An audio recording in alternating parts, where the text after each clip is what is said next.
ஒரு வார்த்தையாக இருக்கும், பயத்தை ஏற்படுத்தக்கூடிய வார்த்தையாக இருக்கும் ஒன்றியம் என்பது. ஆனால் அது இயற்கையாகவே அமைந்திருக்கக்கூடிய ஒரு சொல்.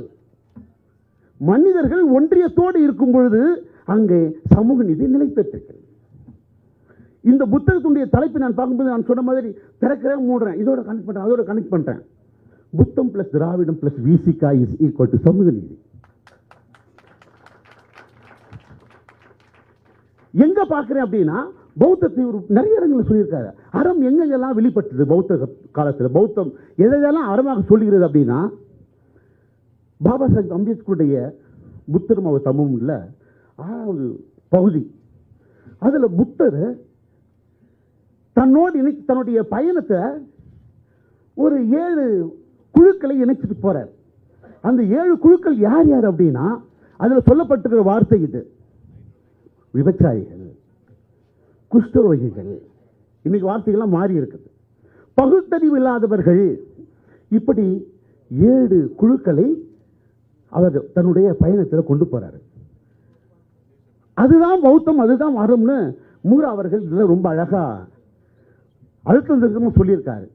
நான் என்னை நிறைய பேர் சில பேர் கேட்பாங்க, என்னுடைய நண்பர்கள், ஏன்னா உங்க அண்ணன் உங்க தலைவர் எல்லாரையும் சேர்த்துக்கிறாரு கட்சியில், அவங்களுக்கு என்னடா தெரியும் பௌத்தத்தை பற்றி, அவங்களுக்கு என்னடா தெரியும் அம்பேத்கரை பற்றி, தலிதத்தை பற்றி அவங்களுக்கு என்ன தெரியும்?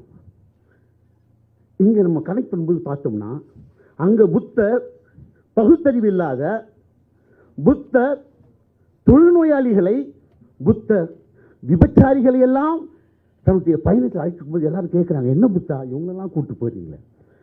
இந்த பௌத்தம், இந்த மார்க்கம், என்னுடைய பிலாசபி, என்னுடைய தத்துவம், என்னுடைய கோட்பாடுகள் இவர்களுக்கானது தான், அறியாமையில் இருக்கிறவர்களுக்காகத்தான், பிரச்சனைகளை சந்திக்கிறவர்களாக மட்டும்தான். அதை தான் இன்னைக்கு விசிகா செஞ்சுட்டு இருக்கிறாரே, நீங்கள் தெரியாமல் பேசிட்டு இருக்கீங்களே அப்படின்னு. இதோட அதை கனெக்ட் பண்ணும்போது யோசிச்சு பார்த்தா ரொம்ப சரியா இருக்கும். எல்லாரும் அவர்களுக்கு தான் அவர்களை அரசியல் படுத்த வேண்டும் என்பதுதான் விசிகாவுடைய பிரதான கொள்கையாக இருப்பதனால தான் எல்லாரையும் அரவணைக்கக்கூடிய அறம் யாரையும் பிரித்து பார்ப்பது கிடையாது. அதனுடைய தன்மை தான் விசிகாவில் இன்னைக்கு வெளிப்பட்டு இருக்குது. வேற ஒரு எம்எல்ஏ இருப்பார், பிற பிரிவை சார்ந்தவர் இருப்பார், வேற ஒரு மதத்தை சார்ந்தவர் இருப்பார். இந்த புத்தகம் முழுக்க அறம் அறம் அறம் அறம். அந்த அறம் முழுக்க பௌத்தத்தில் இருந்து வந்த கோட்பாடு.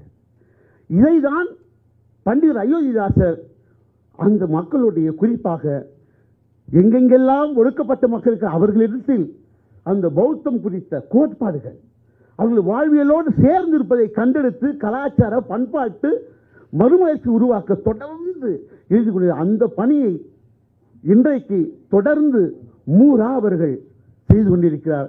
அவருடைய பணி தொடர வேண்டும் தொடர வேண்டும் தொடர வேண்டும் என்று வாழ்த்தி பாராட்டுகிறேன். நன்றி, வணக்கம். தோழர் அவர்களுக்கு நன்றி. தோழருக்கு சிறப்பு செய்ய நண்பர் வெங்கடேசன் அவர்களை எம்போடு அழைக்கிறேன்.